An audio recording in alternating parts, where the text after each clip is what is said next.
بسم اللہ الرحمن الرحیم۔ عزیز طلبہ، آج میرے فرسٹ ایئر والوں کی کلاس ہے۔ آج ہم نے جو ہے میر تقی میر کی غزل کی تشریح کرنی ہے۔ میں نے آپ کو پہلے ہی بتایا تھا کہ امتحان کے مد نظر سے جو امپورٹنٹ چیزیں ہیں ان کی میں آپ کو دہرائی کرا رہا ہوں۔ پڑھایا تو ہے ہم نے، لیکن دہرائی کرا رہا ہوں تاکہ آپ کو اچھی طرح سمجھ آ جائے۔ تو آج ہم نے میر تقی میر کی غزل نمبر 1 آپ کی اسمارٹ کورس میں شامل ہے، یہ ہم نے کرنی ہے۔ اور اس کے شاعر جو ہیں میر تقی میر ہیں، پیدائش 1721 اور وفات 1810، یعنی میر تقی میر ہمارے ان شعراء میں ان کا شمار ہوتا ہے جو اردو ادب کے اوائل میں جو ہے وہ گزرے ہیں اور جو قدیم شعراء ہیں، ادبی حیثیت غزل وہ شاعر ہیں۔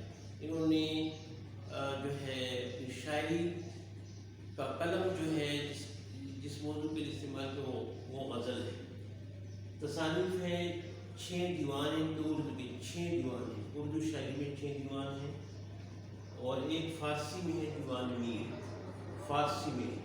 اور ذکر میر انہوں نے اپنی خود نوشت لکھی ہے، اپنے بارے میں اپنی بایوگرافی انہوں نے لکھی ہے، خود نوشت لکھی ہے، وہ ذکر میر کے بارے اپنی زندگی کے بارے میں۔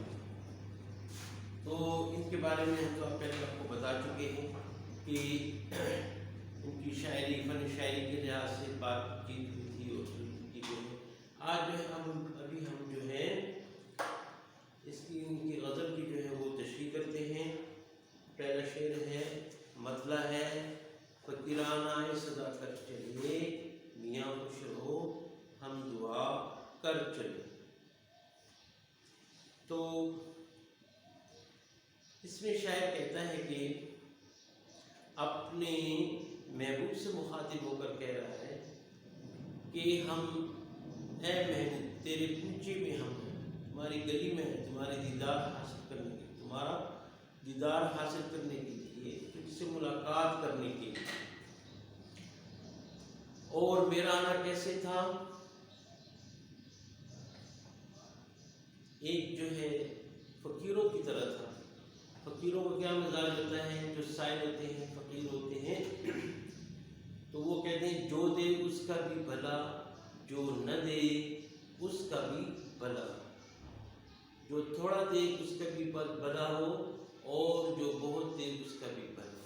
یہ فقیروں کا مزاج ہوتا ہے، سب کو دعا دیتے ہیں، جو ان کو نہ بھی دے ان کو بھی دعا دیتے ہیں فقیر، اور ایسے ہی جو ہے جو ان کو کچھ دے تو اس کو بھی دعا دیتے ہیں۔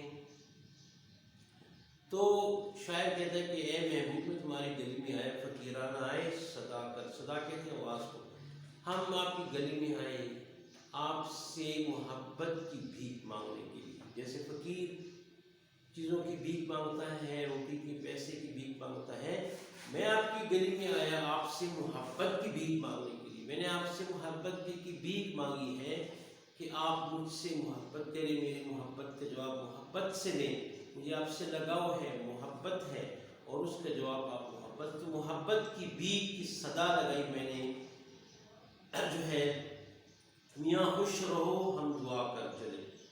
اب آپ کی مرضی ہے کہ آپ ہماری جھولی میں محبت کی بھیک ڈالتے ہیں تب بھی آپ خوش رہیں، نہیں ڈالتے تب بھی آپ خوش رہیں۔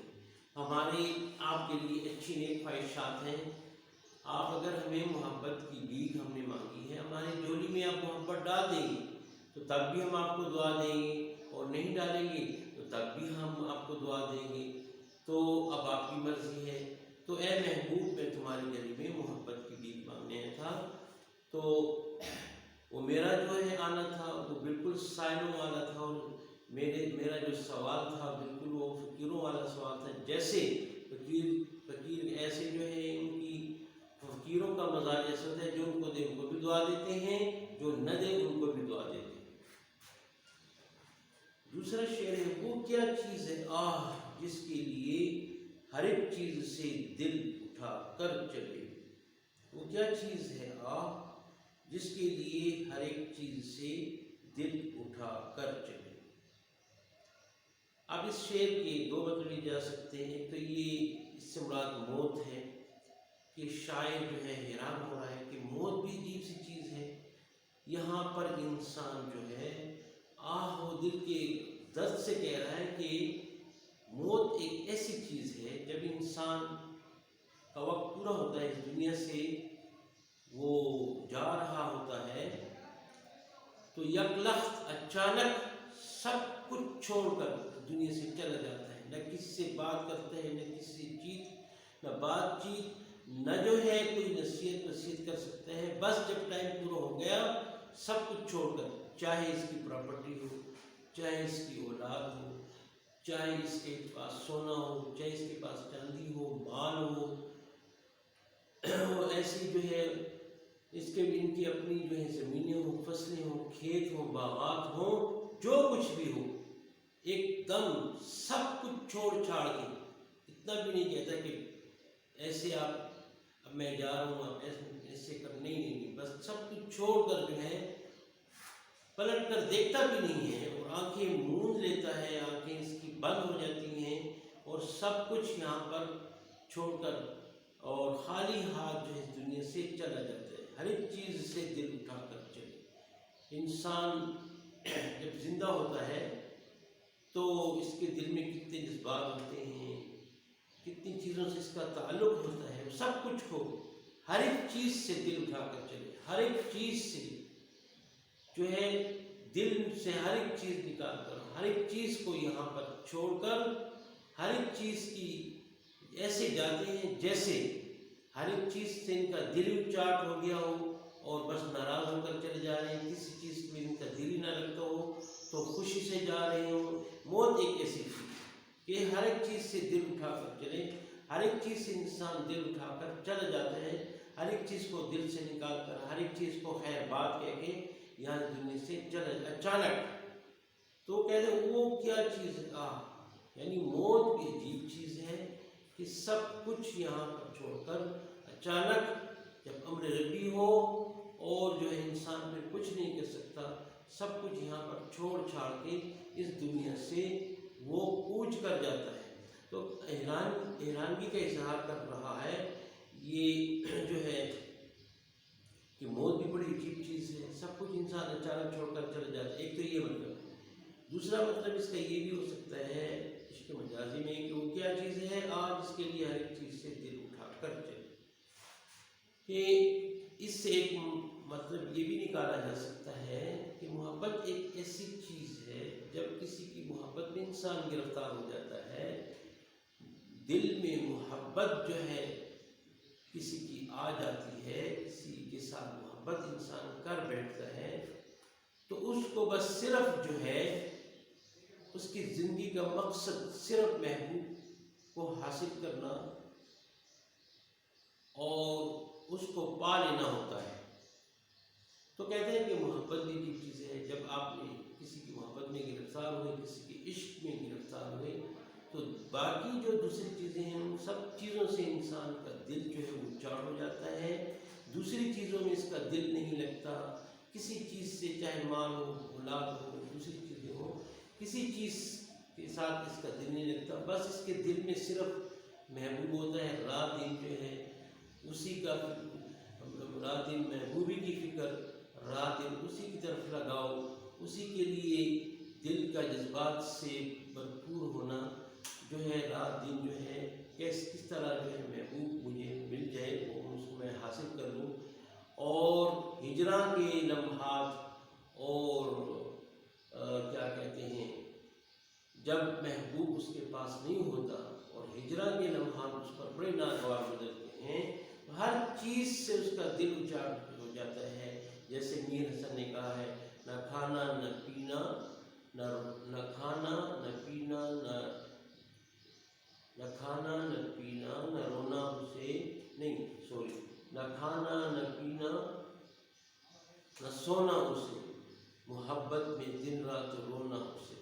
تو جب محبت ہو جاتی ہے تو کہتے ہیں کہ نہ اس کو کھانے کی طرف التفات، نہ اس کو کھانے کی فکر، نہ اپنی عزت، نہ جو ہے سماج معاشرہ، اور جو ہے بچے، کاروبار، کسی طرف سے اس کی فکر، اس کی فکر تو ہوتی ہے تو صرف محبوب کی طرف ہوتی ہے۔ تو محبت بھی ایک عجیب چیز ہے کہ ہر ایک چیز سے دل اٹھ جاتا ہے، تو دل جو مائل ہوتا ہے صرف محبوب کی طرف ہوتا ہے، باقی ساری چیزوں سے انسان کا دل اچاٹ ہو جاتا ہے۔ دوسرا مطلب یہ ہے۔ اگلا شعر ہے، کوئی نہ امیدانہ کر کے نگاہ، سو تم ہم سے منہ بھی چھپا کر چلے۔ اس سے جو اس شعر میں شاعر جو ہے، کوئی نہ امیدانہ کر کے نگاہ، سو تم ہم سے منہ بھی چھپا کر چلے، اس سے محبوب، اس میں شاعر اپنے محبوب سے گلہ کر رہے، شکوہ کر رہا ہے کہ اے محبوب، تم جو ہو، میں جب میری تمہارے ساتھ ملاقات ہوئی، جب میری تمہارے ساتھ ملاقات ہوئی تو جس انداز سے تم نے میری طرف دیکھا وہ بڑا ناامیدانہ انداز تھا تمہارا، یعنی اس انداز سے تم نے مجھے دیکھا کہ آپ مجھ کو چاہتے ہی نہیں، آپ کو میری کچھ پرواہ ہی نہیں، حالانکہ میرا دل آپ کی محبت سے لبریز ہے، میرا دل آپ کی محبت سے لبریز ہے، اور میں تو راہ دن آپ کو چاہتا ہوں، لیکن جب آپ سے ملاقات ہوئی، آپ نے جس انداز سے میری طرف دیکھا اس سے میں بڑا نا امید ہوا، اور یہاں تک کہ تم نے اپنا منہ بھی چھپا لیا مجھ سے کہ میرا عاشق جو ہے مجھے نہ دیکھے۔ چلے، ایک تو آپ نے اس انداز سے دیکھا کہ وہ انداز نفرت کا تھا، وہ انداز جو ہے وہ مجھے نظر انداز کرنے والا تھا، تمہارے دیکھنے کا جو انداز تھا۔ دوسری طرف پھر آپ نے منہ بھی چھپا لیا، اتنی جو ہے میرے ساتھ جو ہے آپ نے اس قدر آپ نے میرے ساتھ نفرت کا اظہار کیا، آپ نے مجھے نہ چاہا، حالانکہ میرا دل آپ کی محبت سے بھرپور ہے۔ تو اس ناامیدانہ انداز سے جو آپ نے دیکھا، اس سے مجھے بہت کوفت ہوئی، اور اس کے اوپر آپ نے پھر منہ بھی چھپا لیا کہ مجھے نہ دیکھ سکے۔ تو یہ آپ کا انداز دیکھنے کا میرے لیے بڑا جو ہے، اس سے میں نا امید ہو گیا، اور جو ہے مجھے بڑی مایوسی ہوئی، اور میرے دل میں جو ہے آپ کی محبت کا جو ہے، میرا دل جو آپ کی محبت سے بھرپور تھا، اس نے مجھے، میرے دل کو بڑا غمزدہ کر دیا آپ کے اس عمل نے کہ آپ نے جس انداز سے میری طرف دیکھا۔ دکھائی دی یوں کہ بے خود کیا، ہمیں آپ سے بھی جدا کر گئے، دکھائی دی یوں کہ بے خود کیا، ہمیں آپ سے بھی جدا کر چلے۔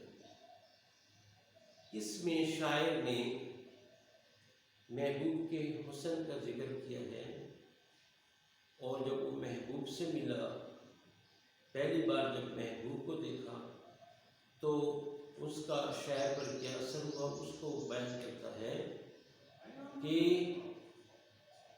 جیسے آپ سے ملاقات ہوئی، پہلی مرتبہ جب میں نے آپ کو دیکھا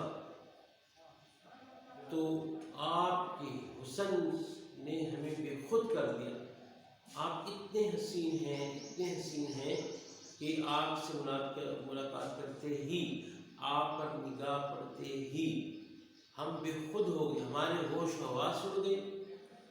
ایسے ہی آپ اتنی جاذبیت، اتنی کشش تھی کہ آپ نے پہلی نظر میں ہی آپ نے ہمارا دل ہم سے لے لیا، ہمارا دل ہم سے چھین لیا، ہمیں بے خود کر دیا۔ اتنے زیادہ خوبصورت، آپ اتنے حسین ہیں، آپ کی خوبصورتی سے اور آپ کے حسن سے ہم نے اتنا اثر لیا کہ ہمارے ہوش و حواس بھی اپنی جگہ پہ نہ رہے، ہم بے خود ہو گئے، ہمیں آپ سے بھی جدا کر دیا۔ آپ کے دیکھتے ہی ہم آپ کی محبت میں گرفتار ہو گئے، آپ کے عشق میں گرفتار ہو گئے، ایسے گرفتار ہو گئے کہ ہمیں اپنی جو ہے، اپنی بھی پرواہ نہیں رہی۔ جیسے میں نے آپ کو پہلے بھی میر حسن کا شعر سنایا، نہ کھانا نہ پینا نہ سونا اسے، محبت میں دن رات گھٹنا اسے۔ رات دن محبت میں انسان جو ہے وہ گھٹتا ہے، وہ جو ہے غموں میں جو ہے وہ گھٹتا ہے، اور اس کا دل جو ہے غموں سے بھرپور ہو جاتا ہے۔ تو کئی چیزوں کہتے ہیں کہ جب ہم نے آپ کو دیکھا تو ہمیں آپ نے بھی، اب جب انسان کسی کی محبت میں گرفتار ہو جاتا ہے، اس کو اپنے ہوش و حواس، اپنی عزت، اپنی پراپرٹی، اپنی جو ہے جائیداد، جن چیزوں سے تعلق ہوتا ہے، معاشرے میں انسان زندگی گزارتا ہے، جن چیزوں سے تعلق آتا ہے، ساری چیزوں سے تعلق کٹ جاتا ہے۔ اس کو کسی چیز کی پرواہ نہیں ہوتی. تو یہ بات کہتا ہے کہ جب بھی آپ کو دیکھا، آپ کے حسن نے اتنا متاثر کیا کہ ہم بھی، آپ نے ہمیں اپنے نفس سے جدا کر دیا. ہمیں جو ہے اپنی جان کی بھی اب پرواہ نہیں، اور جو ہے ہمیں جو ہے آپ کے حسن نے اتنا متاثر کیا کہ اب ہمیں اپنی جان کی بھی پرواہ نہیں، ہر چیز سے جو ہے آپ نے ہمیں جدا کر دیا. جبھی سجدہ کرتے ہی کرتے گئی حق بندگی ہم ادا کر چلے. اس میں بھی جو ہے یہ جو شعر ہے، حقیقی معنوں میں بھی آپ اس کو لے سکتے ہیں اور مجازی معنوں میں بھی لے سکتے ہیں. جبھی کہتے ہیں ماتھے کو، کہتے ہیں کہ ہم عمر بھر سجدہ اللہ تعالیٰ کو سجدہ کرتے رہے. جبھی سجدہ کرتے ہی کرتے گئی حق بندگی ہم ادا کر چلے. اللہ تعالیٰ کی بندگی کا جو حق تھا، ہم نے اتنی عبادت کی ہے اللہ تعالیٰ کی، جب ہم اس دنیا سے جا رہے ہیں، لیکن شکر ہے کہ اللہ تعالیٰ کی بندگی کا حق ادا کر کے جا رہے ہیں. ہم اللہ کی عبادت کرتے رہے اور سجدے پہ سجدے کرتے رہے.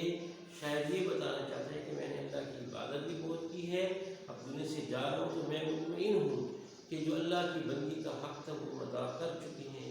امید ہے اللہ پاک ہمیں آخرت میں بھی سخرو کرے گا، کیونکہ ہم جو ہے سجدہ کرتے کرتے گئی. جب بھی ہمارا ماتھا جو ہے عمر بھر ہمارا ماتھا جو ہے سجدہ کرتا رہا اللہ کے حضور، ہم سب بسجود ہوتے رہے، اور اس طرح جو ہے ہم نے اللہ کی بہت بندگی کی. اور اگر سے ہم اس دنیا سے جا رہے ہیں، لیکن شکر ہے ہم اللہ کی بندگی کر کے جا رہے ہیں، اللہ کی عبادت کر کے جا رہے ہیں. ایک حقیقی معنی تو یہ ہے. مجازی معنی اس کے یہ ہیں، جبھی سجدہ کرتے ہی کرتے گئی حق بندگی ہم ادا کر دی. دوسری طرف آپ اس کے مطلب لے سکتے ہیں کہ اے محبوب، ہم نے آپ کی اتنی پرستش کی جیسے اللہ تعالیٰ کی پرستش کی جاتی ہے. تو آپ کی محبت کا ہم حق ادا کر چکے ہیں، کیونکہ ہم نے آپ کو اتنا چاہا اور اتنا آپ کو دل میں رکھا. جیسے انسان اللہ کی عبادت کرتا ہے، سجدہ کرتا ہے اس کے آگے، اور تو ہم نے عبادت کے درجے میں آپ کو جو ہے آپ کی قسم کی عبادت کرتے رہے.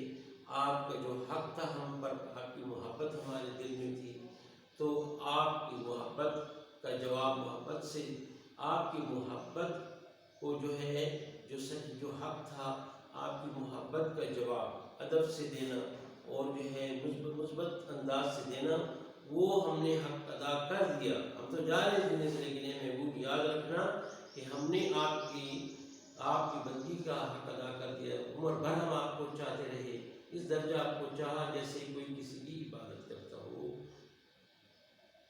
پرستش کی یہاں تک کہ اے بت تجھے نظر میں سبوں کی خدا کر چلے. اس میں بھی یہ بات کہتا ہے، پرستش کہتے ہیں عبادت کرنے کو. بت سے مراد محبوب ہے. ہمارے شعراء جو ہیں وہ بت کا لفظ محبوب کے لیے استعمال کرتے ہیں. جس طرح بت پرست لوگ جو ہوتے ہیں بت کی پرستش کرتے ہیں، بت کی عبادت کرتے ہیں، بت کو آگے رکھ کر اس کو سجدہ کرتے ہیں، اس کی بندگی کرتے ہیں، اس کا ادب کرتے ہیں، ان کے دل میں اس بت کی جو ہے محبت ہوتی ہے.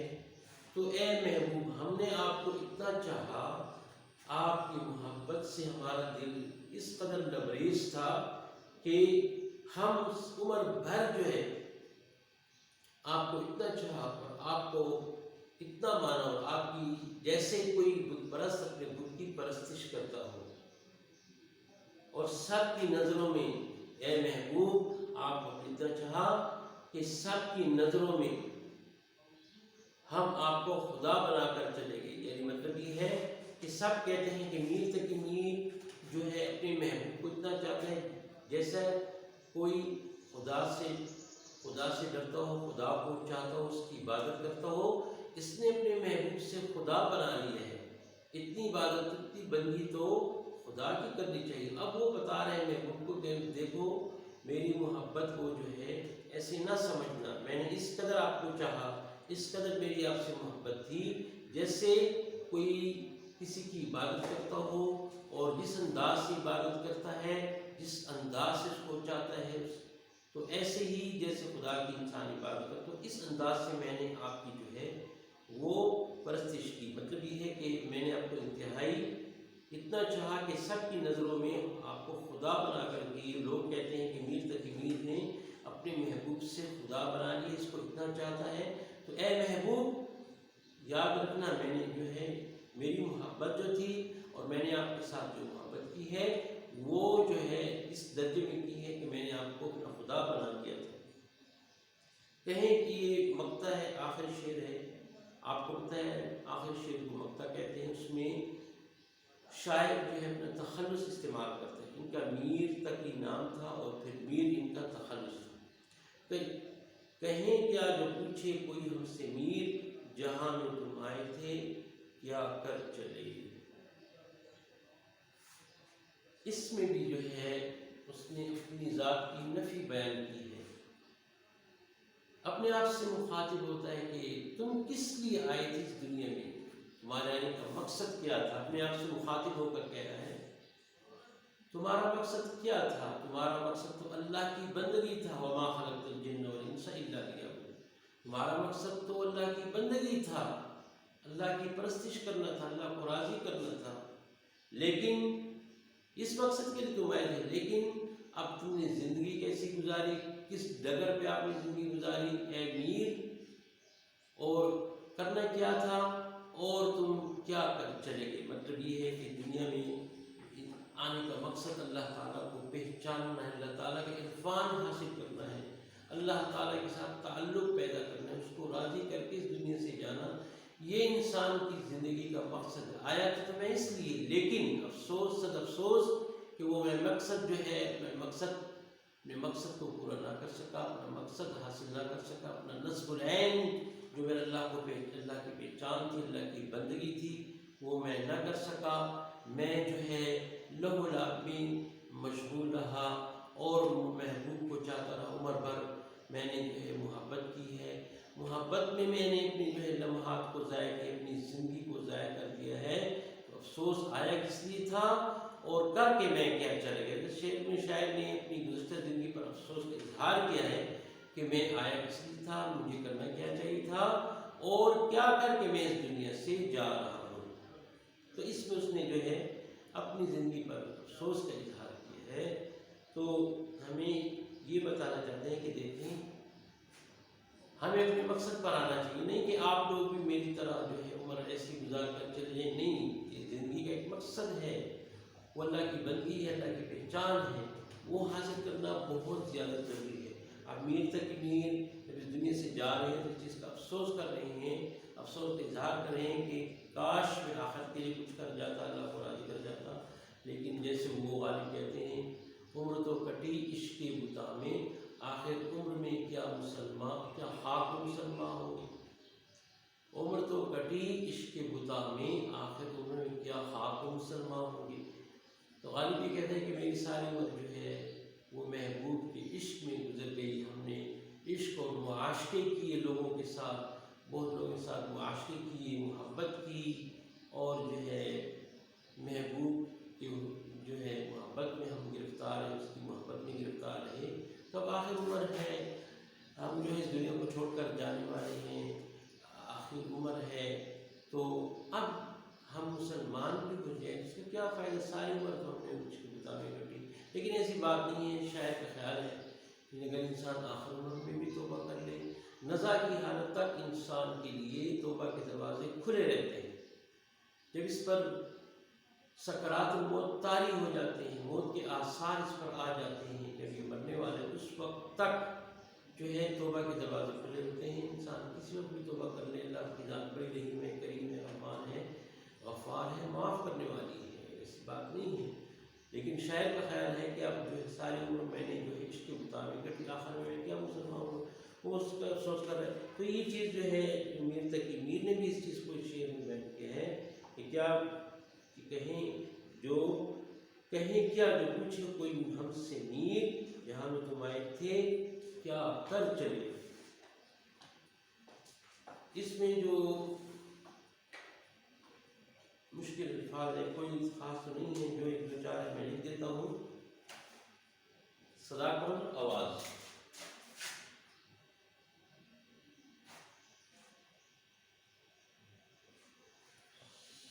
صدا کا مطلب آواز.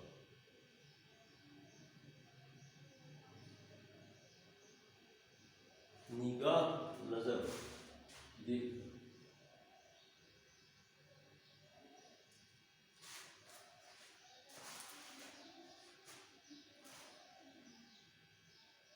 جبین ماتھا فور ہیڈ اس انگلش میں کہتے ہیں.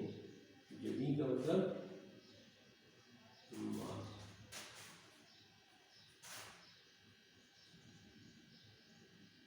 بندگی عبادت. بندگی عبادت. پرستش عبادت.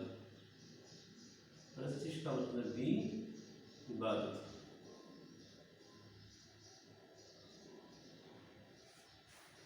پرستش بھی عبادت, بندگی بھی عبادت.